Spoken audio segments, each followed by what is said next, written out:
अस्सलामुअलैकुम फ्रेंड्स, हमारे YouTube channel Tariq for you में आपका इस्तकबाल है। आज हमारा ये माइक्रोसॉफ्ट एक्सेल 2016 का फर्स्ट लेसन है। आज के इस वीडियो में हम सीखेंगे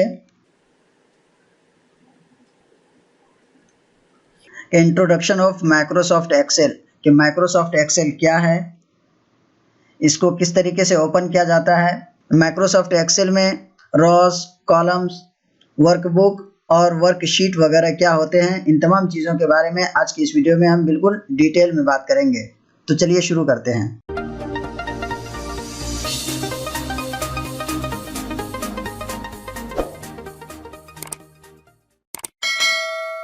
माइक्रोसॉफ्ट एक्सेल ये माइक्रोसॉफ्ट ऑफिस का एक इलेक्ट्रॉनिक स्प्रेडशीट एप्लीकेशन प्रोग्राम है।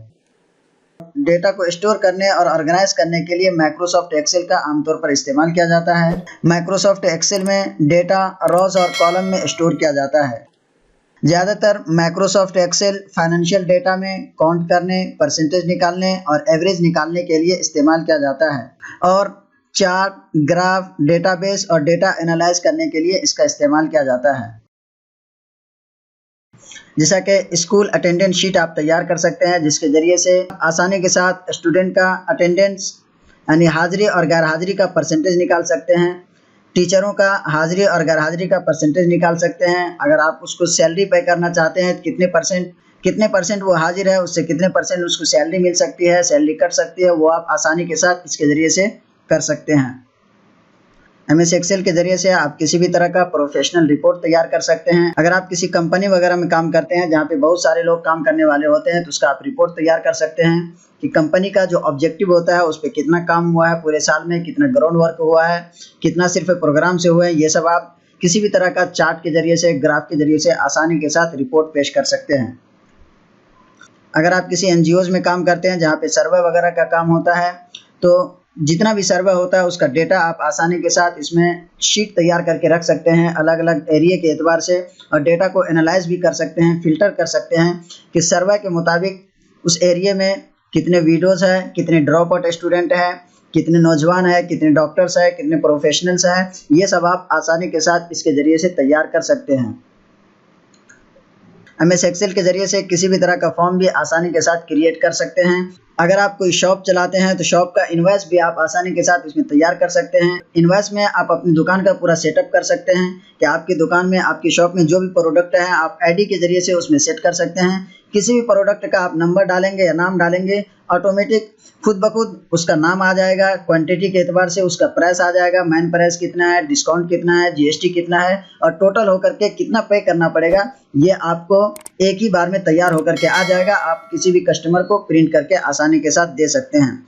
अगर आप किसी कंपनी वगैरह में काम करते हैं जहाँ पे बहुत सारे काम करने वाले एम्प्लॉयज़ होते हैं, तो उसका आप एक डेटा तैयार करके रख सकते हैं, जिसके ज़रिए से आप उसकी सैलरी पे कर सकते हैं, सैलरी वगैरह का डिस्काउंट कर सकते हैं, कट कर सकते हैं कि कौन कितने दिन, किस महीने में कितने दिन गैर हाजिर रहा, कितने परसेंट हाजिर रहा, जिसके ज़रिए से आप आसानी के साथ सैलरी डिफाइन कर सकते हैं। फॉर एग्जांपल, अगर आप 500 स्टूडेंट का कोई ID कार्ड तैयार करना चाह रहे हैं, स्कूल ID बनाना चाह रहे हैं और आपके पास एक्सेल में पहले से डेटा तैयार किया हुआ है, तो इसके ज़रिए से आप बहुत वक्त बचा सकते हैं, बहुत टाइम बचा सकते हैं। कुछ ही देर में आप MS वर्ड में आसानी के साथ सैकड़ों स्टूडेंट का ID एक साथ क्रिएट कर सकते हैं, बना सकते हैं इस एक्सेल डेटा के ज़रिए से, जिसके बारे में मेल मर्ज के सिलसिले में मैं MS वर्ड में वीडियो बना चुका हूं। डिस्क्रिप्शन में उसका लिंक मौजूद है, वहां से देख करके आप आसानी के साथ समझ सकते हैं कि सैकड़ों हज़ारों लोगों का अलग अलग नाम, अलग अलग पोस्ट और अलग अलग एड्रेस के साथ किस तरीके से हम ID तैयार कर सकते हैं। वहाँ पे MS वर्ड में मैं लेटर के बारे में बताया था कि अगर सैकड़ों लोगों का लेटर तैयार करना हो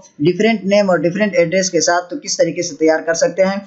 इसी तरीके से अगर आपके पास पहले से कोई डेटा एक्सेल में मौजूद है, तो उसके ज़रिए से आप सैकड़ों हज़ारों स्टूडेंट का ID कार्ड आसानी के साथ तैयार कर सकते हैं, डिफरेंट नेम और डिफरेंट एड्रेस के साथ।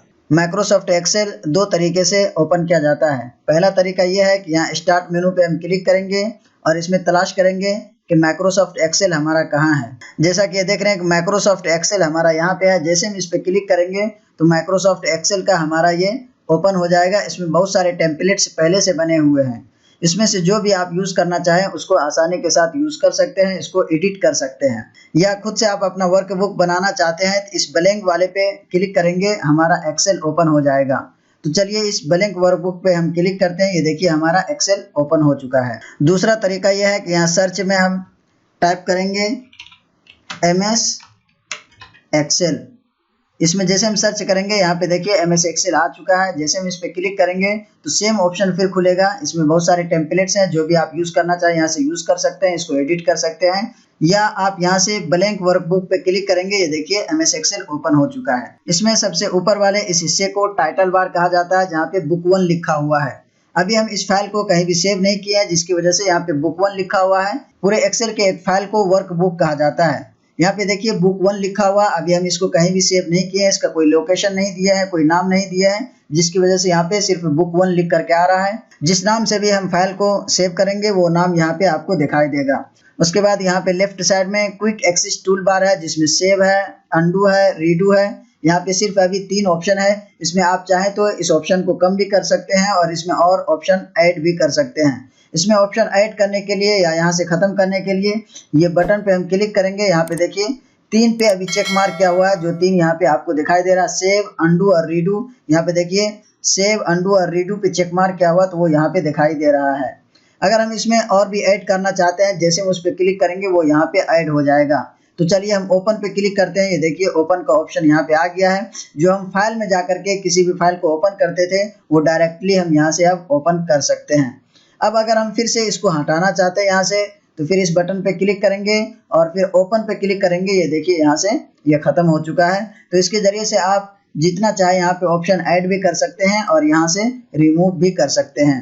उसके बाद इस पूरे हिस्से को मेनू बार कहा जाता है। इसमें अलग अलग ऑप्शन से रहते हैं। हर एक मेनू का अलग अलग काम होता है, अलग अलग फंक्शन होते हैं। उसके बाद इस पूरे हिस्से को रिबन बार कहा जाता है। ये हर एक मेनू बार का अलग अलग रिबन बार होता है। जैसा कि देखिए जब हम एक्सेल ओपन करते हैं, जो बाय डिफ़ॉल्ट हमारा ओपन होता है वो होम मेनू ओपन होता है। अगर हम इंसर्ट पे क्लिक करते हैं तो ये देखिए इसका मेनू बार बिल्कुल डिफरेंट है। उसके बाद अगर हम पेज लेआउट पे क्लिक करते हैं तो इसका भी रिबन बार बिल्कुल डिफरेंट है। फार्मूला पे क्लिक करते हैं तो इसका भी रिबन बार बिल्कुल डिफरेंट है। यानी हर एक मेनू का, हर एक टैब का अलग अलग रिबन बार होता है। हर एक में अलग अलग ऑप्शन होते हैं। उसके बाद यहाँ पे देखिए एक और ऑप्शन है, tell me what you want to do. ये ऑप्शन आपको अभी के वर्जन में मिलेंगे। अगर आप MS ऑफिस 2010 या 13 यूज़ करते हैं तो उसमें ये ऑप्शन नहीं दिया गया है। ये अभी हम जिसमें आपको यूज़ करके दिखा रहे हैं, ये हमारा MS ऑफिस 2016 है, जिसमें ये ऑप्शन है। इसके ज़रिए से आप MS एक्सेल के किसी भी फंक्शन पे आसानी के साथ आप यहाँ से पहुँच सकते हैं। अगर आपको नाम मालूम है तो किसी भी टैब में जिस फंक्शन पे भी आप जाना चाहते हैं, यहाँ पे उसको सर्च करेंगे, वो फंक्शन यहाँ पे आ जाएगा। जैसे उस पर क्लिक करेंगे वो ऑप्शन यहाँ पे खुल जाएगा। आप उसको आसानी के साथ यहाँ से यूज़ कर सकते हैं। उसके बाद यहाँ पे ऑप्शन है नेम बॉक्स। यानी जब भी हम यहाँ पे कुछ काम करते हैं, जहाँ पे हमारा कर्सर रहता है उसका यहाँ पे नाम दिखाई देता है कि वो कर्सर हमारा किस रो में और किस कॉलम में है, उसका नाम यहाँ पे दिखाई देता है। तो रो और कॉलम किसको कहा जाता है, और ये जो अभी आप A1 देख रहे हैं, इसके बारे में हम अभी आगे बताएंगे कि इसका क्या मतलब होता है। उसके बाद इस बॉक्स को फार्मूला बार कहा जाता है। जो कुछ भी हम इसमें टाइप करते हैं, जो फार्मूला टाइप करते हैं या कोई भी टेक्स्ट वगैरह टाइप करते हैं, तो वो इसमें हमें शो होता है, इसमें दिखाई देता है। कुछ भी हम टाइप करते हैं तो वो पूरा का पूरा यहाँ पे दिखाई देता है। और यहाँ से किसी भी फार्मूला वगैरह को जब आप टाइप किए हुए रहते हैं, यहाँ से आसानी के साथ उसको एडिट कर सकते हैं। उसके बाद इसके नीचे वाले ऑप्शन ये देख लीजिए, एक तरफ नंबर है और दूसरी तरफ यहाँ ऊपर में अल्फ़ाबेट है। ये जो अभी आप यहाँ पे देख रहे हैं कि A1, यहाँ पे देखिए अभी ये सेल हमारा सिलेक्ट है। पहले आप ये समझ लीजिए किस रो और कॉलम किसको कहा जाता है, ताकि इसको समझने में आसानी हो। इस हिस्से को कॉलम कहा जाता है और इस हिस्से को रो कहा जाता है। यानी दाएं से बाएं में इस हिस्से को रो कहा जाता है और ऊपर से नीचे की जानिब इस हिस्से को कॉलम कहा जाता है। और इस बीच में ये छोटे छोटे बॉक्स जो आपको दिखाई दे रहे हैं, इसको सेल कहा जाता है।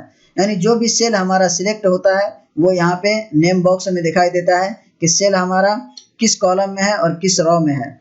कॉलम को डिफाइन करने के लिए ABCD दिया हुआ है, अल्फ़ाबेट दिया हुआ है। इसके ज़रिए से हमको पता चलता है कि कौन सा कॉलम है, और नंबर के ज़रिए से हमारा रो मालूम होता है कौन सा रो है। तो यहाँ देखिए अभी हम जैसे यहाँ पे क्लिक करते हैं तो ये सेल हमारा सिलेक्ट हो गया। तो यहाँ पे लिख के आ रहा है C4, यानी C कॉलम में और 4 रो में है। ये देखिए यहाँ पे आपको दिखाई दे रहा है, क्योंकि ये नंबर दिया हुआ रो को डिफाइन करने के लिए और अल्फ़ाबेट दिया गया है कॉलम को डिफाइन करने के लिए। तो C कॉलम में है और 4 रो में है, तो वो यहाँ पे आपको नेम बॉक्स में दिखाई दे रहा है। जहां भी आप क्लिक करेंगे उसका यहाँ पे आपको दिखाई देगा कि किस कॉलम में है और किस रो में है। तो ये समझ लीजिए कि इसको कॉलम कहा जाता है और इसको रो कहा जाता है, और ये छोटे छोटे बॉक्स को, एक एक बॉक्स को सेल कहा जाता है। उसके बाद नीचे यहाँ पे दिया हुआ है शीट 1, जैसा कि अभी हम शुरू में बताएं, वर्कबुक और वर्कशीट, यानी ये पूरा फाइल जब हम एक्सेल ओपन करते हैं, उस फाइल में कुछ काम करते हैं, तो यहाँ पे देखिए बुक 1 लिख करके आ रहा है, तो इस पूरे फाइल को वर्कबुक कहा जाता है।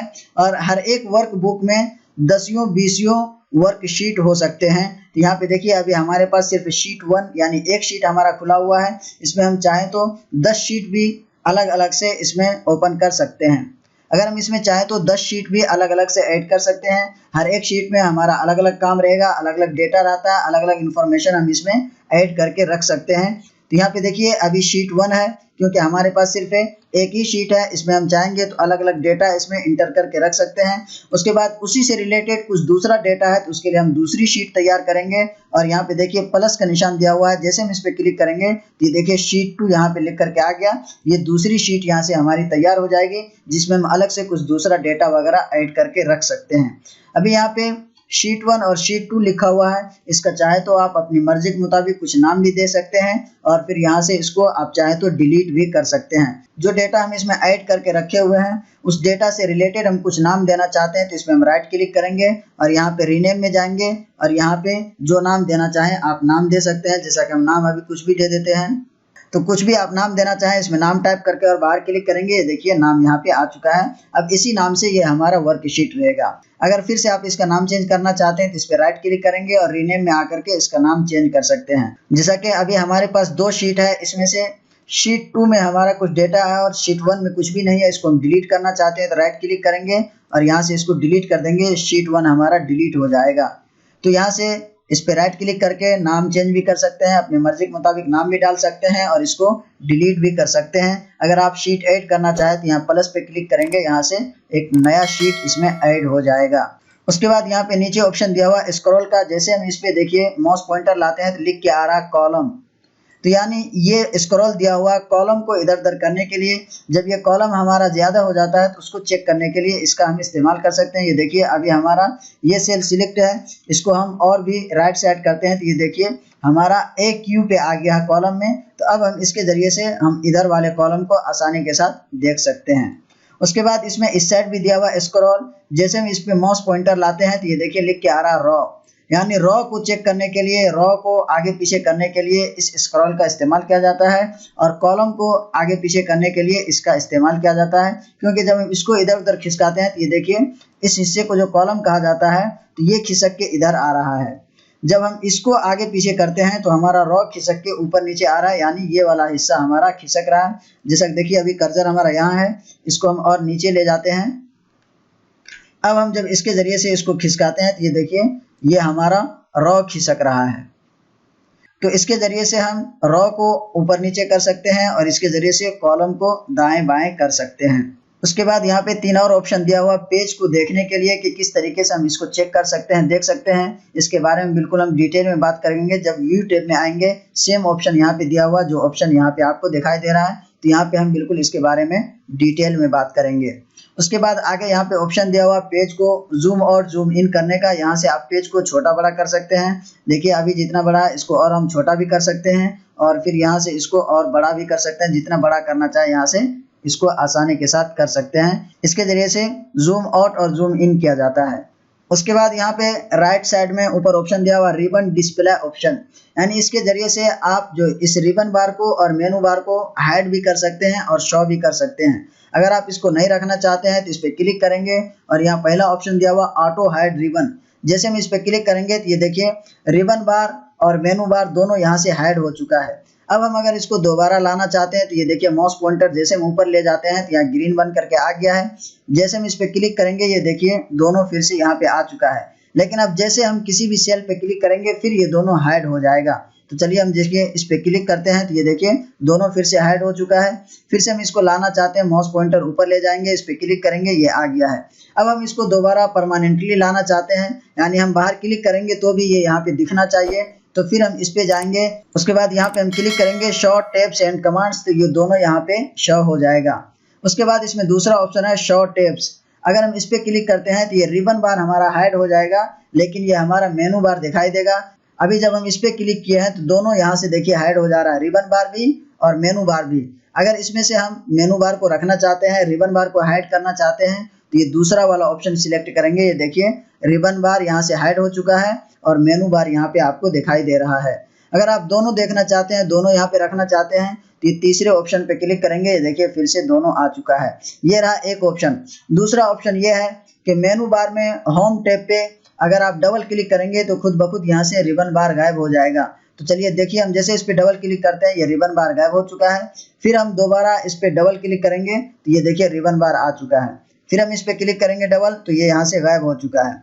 अब एक बार जब हम इस पे क्लिक करते हैं तो ये यहाँ पे आता है, शो होता है, दिखाई देता है, लेकिन जैसे हम बाहर क्लिक करते हैं फिर से ये हाइड हो जाता है। फिर हम एक बार क्लिक करेंगे तो ये आएगा, बाहर क्लिक करेंगे हाइड हो जाएगा। तो जब हम इस पे डबल क्लिक करते हैं तो फिर से ये परमानेंटली आ जाता है। अब हम बाहर क्लिक भी करेंगे तो भी ये यहाँ से हाइड नहीं होगा, गायब नहीं होगा। ये रहा MS एक्सेल का इंट्रोडक्शन। उम्मीद करता हूँ कि आपको अच्छी तरीके से समझ में आ गया होगा।